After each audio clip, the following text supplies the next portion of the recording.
Good morning everyone. Welcome back on my YouTube channel which name is Knowledge World. Yes student, as you know कि हमारा chapter number 14 complete हो चुका है और मैंने आपको कहा था कि हम एक बहुत अच्छी सी स्टोरी के साथ नेक्स्ट क्लास में मिलेंगे। तो मैं फिर से हाजिर हूँ एक बहुत अच्छी सी स्टोरी के साथ, जिस स्टोरी का नाम है पंच परमेश्वर। पंच परमेश्वर, अगर आपने कभी गांव में सुना हो पंच और सरपंच के बारे में, ठीक है, गांव के लोग ज्यादा न्यायालय और कोर्ट के चक्कर में नहीं पड़ते। अगर गांव में कोई छोटी मोटी बातें हो जाती हैं तो आपस में पंच सरपंच ही उसे निपटा देते हैं। ऐसी ही दो दोस्तों की कहानी हम पढ़ेंगे जिनमें बहुत गहरी दोस्ती थी और उन्होंने अपनी दोस्ती से भी ऊपर उठकर जो है वो न्याय किया। जब दोस्त गलत था तो दोस्त को ये कहने में कोई हिचक नहीं हुई कि हाँ यहाँ पर मेरा दोस्त गलत है। और यही एक सच्चे न्याय की पहचान होती है कि जहाँ पर रिश्ते नाते सब एक तरफ होते हैं और न्याय एक तरफ होता है। इसीलिए कहा जाता है सत्यमेव जयते, कि हमेशा सत्य की ही विजय होती है। तो ये जो कहानी है, इस कहानी को मुंशी प्रेमचंद जी ने लिखा, जिन्हें हम कलम का सिपाही कहते हैं। मुंशी प्रेमचंद जी ने इतनी सारी कहानियां लिखी हैं, इतने सारे इन्होंने कथाएं लिखी हैं जिनकी संख्या 300 से भी ज्यादा है। इसीलिए इन्हें कथा सम्राट के रूप में जाना जाता है। इनकी सारी जो कथाएं हैं, कहानियां हैं, ये सब एक बुक जिसका नाम मानसरोवर है उसके अंदर संकलित है। तो चलिए शुरू करते हैं हमारा आज का जो चैप्टर है पंच परमेश्वर। प्रस्तुत कथा में ऐसे दो मित्रों के बारे में पढ़ेंगे जिन्होंने एक दूसरे के लिए मित्रता से ऊपर उठकर न्याय किया। उन्होंने साबित कर दिखाया कि न्याय के मंदिर में सदा सत्य ही जीतता है, कि जो न्याय का मंदिर होता है वहां पर हमेशा सत्य की ही जीत होती है। जुम्मन शेख और अलगू चौधरी दो दोस्त थे, दोनों में बहुत गहरी मित्रता थी। साझे में खेती होती, यानी मिलकर काम करते थे। दोनों को एक दूसरे पर अटल विश्वास था। अटल मतलब जो कभी नहीं डिगे, ऐसा अड़िग। जुम्मन जब हज करने गए थे तब अपना पूरा घर अलगू को सौंप कर गए थे कि भाई तुम मेरे घर को अब तुम ही संभालोगे। अलगू जब कभी बाहर जाते तो जुम्मन पर अपना घर छोड़ देते थे। अगर जुम्मन को बाहर जाना होता तो अलगू उसका घर संभालता, और अलगू को बाहर जाना होता तो जुम्मन उसका घर संभालता था। इतना दोनों में एक दूसरे पर विश्वास था। ये बात इसलिए यहाँ बताई गई ताकि आपको ये समझ आए कि दोनों दोस्त कितने गहरे मित्र थे। जुम्मन शेख की एक बूढ़ी खाला थी। खाला का मतलब होता है मौसी। जो मुस्लिम लोग होते हैं उनमें मौसी को खाला कहा जाता है। उसके पास कुछ थोड़ी सी मिल्कियत थी। मिल्कियत मतलब जमीन जायदाद की बात थी। थोड़ी सी उनके पास जमीन जायदाद थी, परंतु उनके निकट संबंधियों में कोई न था। मतलब उनके कोई बहुत करीब के रिश्तेदारों में से कोई नहीं था। जुम्मन ने लंबे चौड़े वायदे करके वह मिल्कियत अपने नाम लिखवा ली। जो जमीन जायदाद थी ना थोड़ी बहुत खाला के पास, मौसी के पास, जुम्मन ने क्या किया कि मौसी मैं तुम्हारा बहुत ध्यान रखूंगा, देखो मैं तुम्हें बहुत बुढ़ापे में सेवा करूंगा तुम्हारी, तुम्हें अच्छे से खाना खिलाऊंगा, तुम्हें जमीन से पैर भी नीचे नहीं रखने दूंगा। इस तरह लंबे लंबे वायदे किए जुम्मन ने, और खाला की वो जो जमीन थी वो अपने नाम लिखवा ली। जब तक दान पात्र की रजिस्ट्री ना हुई थी तब तक खाला का खूब आदर सत्कार हुआ। मतलब जब तक वो जो जमीन थी वो जुम्मन के नाम नहीं चढ़ी तब तक जुम्मन ने मौसी की खूब सेवा की। पर रजिस्ट्री की मुहर ने खातिरदारियों पर भी मुहर लगा दी कि जैसे ही रजिस्ट्री हुई, रजिस्ट्री होते ही जुम्मन ने मौसी की सेवा करना बंद कर दिया। अब बेचारी खाला को प्राय नित्य ही कड़वी बातें सुननी पड़ती। मतलब रोज ताने सुनने पड़ते और अपमान सहन करना पड़ता था। कुछ दिन उसने सुना और सहा। कुछ दिन तो सोचा कि चलो कोई बात नहीं, बच्चे हैं, ठीक हो जाएगा सब कुछ। कुछ दिन तो उन्होंने इसलिए निकाल दिए। बट जब न सहा गया तो जुम्मन से शिकायत की। अब उन्होंने कहा कि जुम्मन देख भाई, तुमने तो मुझसे बहुत लंबे लंबे वायदे किए थे, अब तुम ये सब गलत कर रहे हो। और अलग रहने के लिए गुजारे की मांग की कि अगर तुम मुझे अपने साथ नहीं रख सकते तो एक काम करो, मुझे कुछ 200-400 रुपए मुझे दे दिया करो ताकि मैं अलग रह के अपना गुजारा कर सकूं। जुम्मन ने धृष्टता के साथ उत्तर दिया। धृष्टता मतलब ढिठाई या कहे बदतमीजी के साथ उत्तर दिया, रुपए क्या यहाँ फलते हैं? जुम्मन ने पूछा कि भाई रुपए के यहाँ पेड़ पे लगते हैं जो तोड़ के तुम्हें दे दूं। खाला ने पूछा मुझे भी कुछ रूखा सूखा चाहिए कि नहीं, कि भाई खाना तो मुझे भी चाहिए ना, खाना कहाँ से आएगा अगर मेरे पास पैसे नहीं होंगे, जमीन तो मेरी तुमने ले ली। जुम्मन ने गंभीर स्वर से जवाब दिया, तो कोई यह थोड़े ही समझा था कि तुम मौत से लड़कर आई हो, कि मुझे थोड़ी पता तो तुम इतने साल जियोगी, मुझे तो लगा तो तुम एक आधे साल की हो, मर जाओगी, जमीन मेरी हो जाएगी, तुम तो मरती ही नहीं हो। इस बात का कहने का मतलब ये था। खाला बिगड़ गई और उसने मामला पंचायत में पेश करने की धमकी दी कि भाई ऐसा तो काम चलेगा नहीं, ऐसा करो मैं पंचायत बुला रही हूँ। जुम्मन हंसे, जिस तरह को शिकारी हिरण को जाल की तरफ जाते देखकर मन ही मन हंसता है। जुम्मन ने सोचा चली जाओ, तुम पंचायत जाना है। वे बोले हाँ हाँ जरूर, पंचायत कर लो, फैसला हो जाए। मुझे भी है दिन रात की खटपट पसंद नहीं है कि हाँ हाँ पंचायत कर लो, मुझे भी पसंद नहीं कि तुम सारा दिन चिक चिक करती रहती हो घर में। पंचायत में किसकी जीत होगी इस विषय में जुम्मन को कुछ भी संदेह नहीं था। मतलब जुम्मन को ये कंफर्म था, ये पूरी तरह से पता था कि भाई मैं ही जीतूंगा पंचायत में। ऐसा कौन था जो उसको अपना शत्रु बनाने का साहस कर सके, क्योंकि जुम्मन को ये लगता था कि सब लोग मुझसे डरते हैं। इसके बाद कई दिनों तक बूढ़ी खाला लाठी टेकती हुई आसपास के गांव में दौड़ती रही। कमर झुककर कमान हो गई। बूढ़ी औरत बेचारी थक जाती, लेकिन फिर भी उन्होंने हार नहीं मानी और आसपास के गांव से भी लोगों को वो ये सूचना दे रही थी कि भाई ये बात है और इस तरह से पंचायत होनी है। एक एक पग चलना दूभर था, मतलब वो चल नहीं पा रही थी, इतनी थक गई थी, मगर जो बात आ पड़ी थी उसका निर्णय करना जरूरी था। संध्या समय एक पेड़ के नीचे पंचायत बैठी। संध्या के समय एक दिन जो है पंचायत बैठी। जुम्मन शेख ने पहले से ही सारा प्रबंध कर रखा था, मतलब जुम्मन तो था ही, ये उसको तो लग ही रहा था तुम ही जीतोगे, तो जुम्मन ने सारी व्यवस्थाएं भी देख ली, कर ली। पंच लोग बैठ गए तो बूढ़ी खाला ने उनसे विनती की, पंचों आज 3 साल हुए, मैंने अपनी सारी जायदाद अपने भांजे जुम्मन के नाम लिख दी थी। इसे आप लोग जानते ही होंगे कि भाई ये तो सब आप सबको पता ही है कि मेरे पास थोड़ी बहुत जमीन थी, वो मैंने जुम्मन को दे दी है। जुम्मन ने मुझे जीवन भर रोटी कपड़ा देना कबूल किया था, कि जुम्मन ने मुझसे वायदा किया था कि भाई आप अपनी जमीन मेरे नाम करा दो, मैं आपको ताउम्र जब तक आप जियोगे आपको खाना दूंगा और कपड़े दूंगा। साल भर तो मैंने रो धोकर काटा, पर अब रात दिन का रोना सहा नहीं जाता, कि भाई पहले तो मैंने सोचा कि कोई नहीं ठीक है जैसा चल रहा है चलने दो, और ऐसे रो पीट कर मेरी जिंदगी कट रही थी, लेकिन अब ऐसा मुझसे नहीं सहा जाता। ठीक है, अब न तो पेट को रोटी मिलती है और ना तन को कपड़ा, क्योंकि ये ना मुझे रोटी देता है और ना ही पहनने को कपड़े देता है। तुम्हारे सिवा और किससे अपना दुख सुनाओ, कि भाई पंचायत ही है जो मेरी परेशानी को समझ सकती है, उसका हल कर सकती है। तुम लोग जो राह पर निकलो उसी राह पर मैं चलूं। अगर भाई आप ये कहेंगे कि नहीं जुम्मन जैसे रखता है मुझे वैसे रहना है, तो मैं वैसे भी रेडी हूँ। अगर आप मुझे कहोगे कि मैं अलग मैं रहूं और जुम्मन मुझे पैसे दे, तो मैं उसके लिए भी रेडी हूं, लेकिन आप लोग मुझे फैसला सुनाइए। मैं पंचों का हुक्म सिर माथे चढ़ाऊंगी, कि जो आप लोग कहेंगे उस बात को मैं पूरी तरह से मान लूंगी। सरपंच किसे बनाया जाए, इस प्रश्न को लेकर जुम्मन शेख और खाला जान में कुछ कहासुनी हो गई, कि दोनों ही ये कह रहे थे कि सरपंच जो है इसको बनाया जाए, वो कहे सरपंच इसको बनाया जाए। इस बात पर दोनों में कुछ कहासुनी हो गई।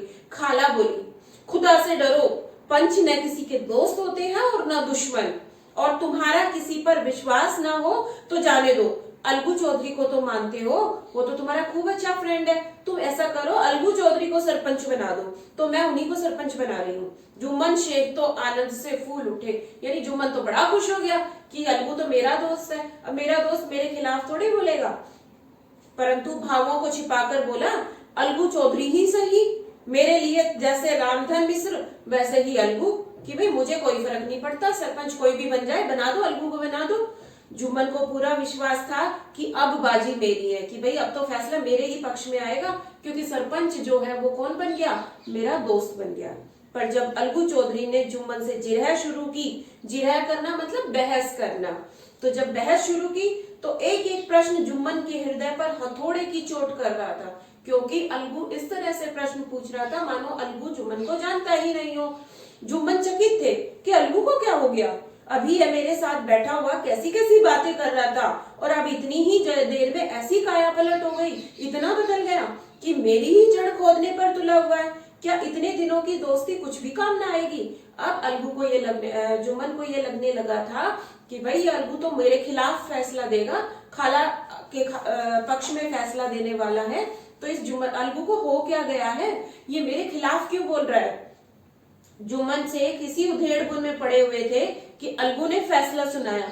जुम्मन शेख पंचों ने इस मामले पर विचार किया। उन्हें यह उचित मालूम होता है कि खाला जान को महावर खर्च दिया जाए। कि भाई मुझे ऐसा लगता है, हम लोगों ने ये फैसला किया है कि आप जो है अच्छे से इनका ध्यान नहीं रख रहे हो, तो आप इन्हें हर महीने कुछ खर्चा देंगे।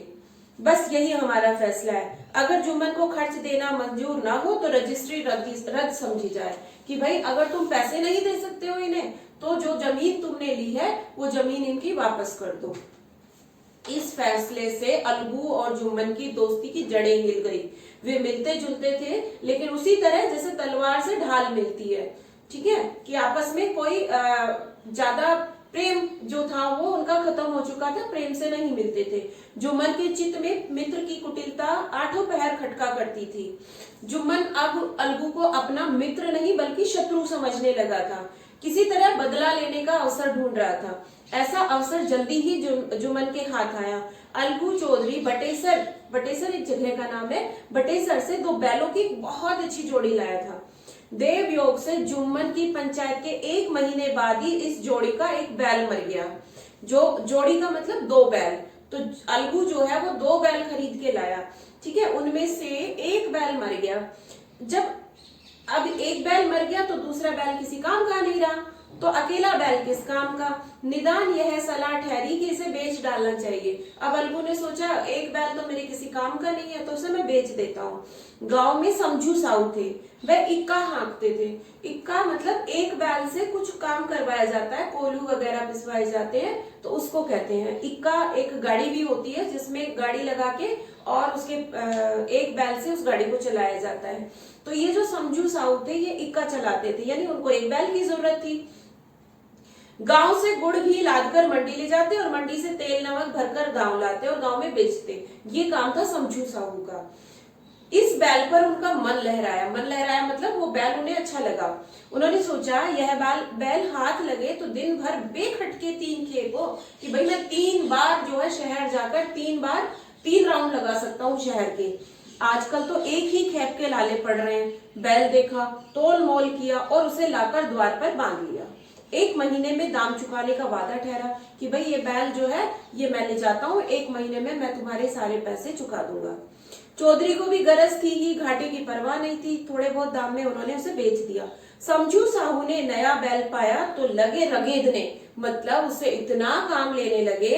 वह दिन में 3 4 खेप करने लगे। खेप का मतलब होता है चक्कर लगाना, यानी गांव से शहर जाना, शहर से वापस गांव, फिर गांव से शहर, फिर शहर से गांव। इस तरह से वो 3-4 चक्कर लगाते। न चारे की फिक्र थी न पानी की।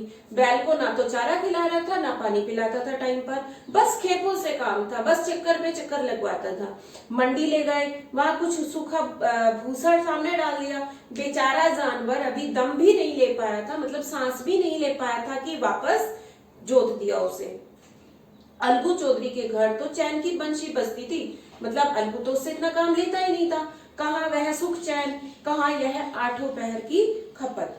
महीने भर में वह पिसा गया, यानी कि महीने भर में बैल जो है वो बहुत कमजोर हो गया। एक दिन चौथी खेप में साहू ने दूना बोझ लाद दिया, डबल उसके ऊपर वजन कर दिया। दिन भर का थका जानवर, पैर नहीं उठते थे, पर साहू को जल्दी पहुंचने की फिक्र थी। साहू सोच रहा था कि जल्दी पहुंच गया तो 1 राउंड और लगा लूंगा। ठीक है, अतः उन्होंने कई कोड़े निर्दयता से फटकारे। कोड़े जो एक हंटर टाइप एक चमड़े का कोड़ा होता है, जो उसने उस बैल की खूब मारी, खूब पिटाई की उससे। बैल धरती पर गिर पड़ा और ऐसा गिरा कि फिर उठा ही नहीं, यानी बैल जो है वो मर गया। इस घटना को कई महीने बीत गए। अलगू जब अपने बैल के दाम मांगते तब साहू और साहूआइन दोनों ही झल्लाए और कुत्तों की तरह चढ़ जाते और कहते अंट-संट बकने लगते। दोनों ने परामर्श किया कि इस तरह सिर्फ टॉवल से काम नहीं चलेगा, पंचायत करा लो, जो कुछ तय हो जाए उसे स्वीकार कर लो। साहू जी राजी हो गए, कहा भाई ठीक है, ऐसा तो काम चलेगा नहीं, तुम मेरे पैसे नहीं दे रहे हो, ऐसा करते पंचायत करते हैं। जो समझू साहू था वो भी इस बात के लिए राजी हो गए। अलगू ने भी कह दिया ठीक है। अब पंचायत बैठी तो रामधन मिश्र ने कहा, बोलो चौधरी किसको पंच बदते हो। अलगू ने दीन भाव से कहा, समझू साहू ही चुन ले, कि भाई समझू से पूछ लो, ये जिसको बनाएगा मैं उसी के मान लूंगा।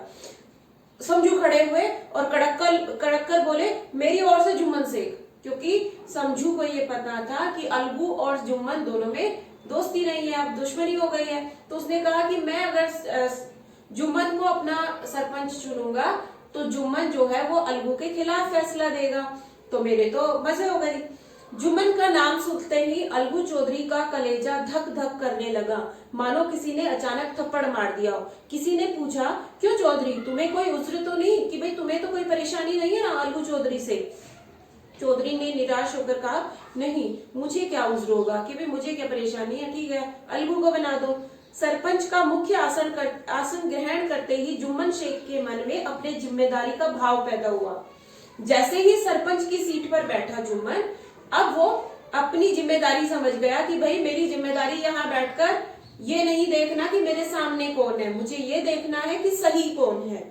उन्होंने सोचा, इस वक्त मैं न्याय और धर्म के सर्वोच्च आसन पर बैठा हुआ हूँ, मेरे मुंह से इस समय जो कुछ भी निकलेगा वह देववाणी के सदृश है। मतलब कि भाई ऐसा होगा कि अगर मैं सही बोलूंगा तो भी मुझे जो है मेरे मुंह से जो भी बात निकलेगी वो साक्षात ईश्वर की तरह मानी जाएगी।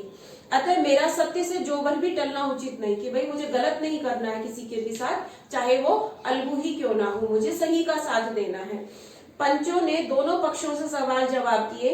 अंत में जुम्मन ने फैसला सुनाया, अलगू चौधरी और समझू साहू, पंचों ने तुम्हारे मामले पर अच्छी तरह से विचार कर लिया है, कि भाई हमने विचार कर लिया है, समझू को उचित है कि बैल का पूरा दाम दे, कि भाई हमने फैसला ये निकाला है कि समझू साहू ने अलगू से बैल खरीदा था तो समझू साहू अलगू को बैल के पैसे भी देगा। जिस समय उन्होंने बैल लिया उस वक्त उसे ना कोई बीमारी थी, अगर उसी समय दाम दे दिए जाते तो आज समझू उसे फेर लेने का आग्रह न करते। बैल की मृत्यु केवल इस कारण हुई कि उससे बड़ा कठिन परिश्रम लिया गया और उसके दाने चारे का अच्छा प्रबंध नहीं किया गया। कि भाई जो बैल जब अलगू ने दिया था तब बैल बहुत अच्छा खासा था, लेकिन इसने इसे चारा नहीं खिलाया और उससे काम बहुत ज्यादा कराया, इसलिए बैल की मृत्यु हुई, इसलिए समझू साहू अलगू को पैसे देगा। पंच परमेश्वर का फैसला सुनकर अलगू चौधरी फूले न समाये, उठ खड़े हुए और जोर से बोले, पंच परमेश्वर की जय। इसके साथ ही चारों ओर ध्वनि हुई, पंच परमेश्वर की जय। थोड़ी देर के बाद जुम्मन अलगू के पास आए और उसके गले लिपट गए। अलगू रोने लगी। इस पानी से दोनों के दिलों का मैल धुल गया और मित्रता की मुरझाई हुई लता पनप उठी।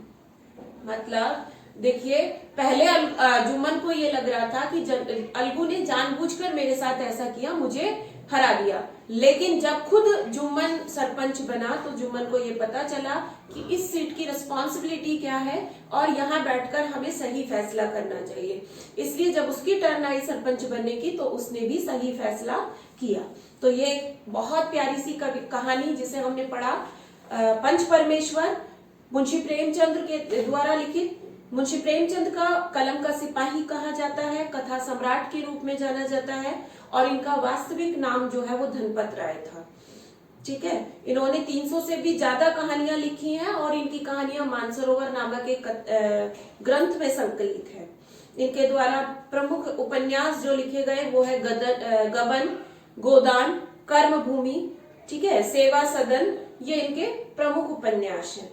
अब चलते हैं इस चैप्टर के कुछ वर्ड मीनिंग, कुछ तो नहीं बहुत सारे वर्ड मीनिंग है इसमें, लेकिन छोटे छोटे हैं, अब याद कर लेंगे। पहला है खाला, खाला का अर्थ मौसी, फिर है मिल्कियत, मिल्कियत का अर्थ होगा जमीन जायदाद, धृष्टता यानी ढिठाई, पग यानी कदम, जिरह बहस, काया पलट पूरी तरह से बदलाव, उधेड़बुन सोच विचार, और माहवार का मतलब हो गया हर महीने। उसके बाद है चित, चित का अर्थ हो गया मन, कुटिलता यानी छल, बेखटके बिना रोक टोक के, खेप यानी बारी या चक्कर, निर्दयता बिना दया के, उज्र का मतलब होता है ऐतराज सर्वोच्चता, सबसे ऊंचे, और सदृश मतलब समान। तो ये हमारा आज का चैप्टर कंप्लीट होता है। आज का जितना वर्क हमने करना था वो हमने कर लिया। चैप्टर हमने रीड किया और साथ ही इसके ये वर्ड मीनिंग, इन वर्ड मीनिंग्स को आप अपनी नोटबुक में बहुत सुंदर हैंड राइटिंग में और अच्छे से लिखेंगे, साथ ही इन्हें याद भी कर लेंगे। ठीक है बच्चों, आज की वीडियो में इतना ही। मिलेंगे नेक्स्ट वीडियो में इस चैप्टर के क्वेश्चन आंसर्स के साथ। ओके, तब तक के लिए आप लोग अपना ध्यान रखेंगे। ठीक है, बाय बाय।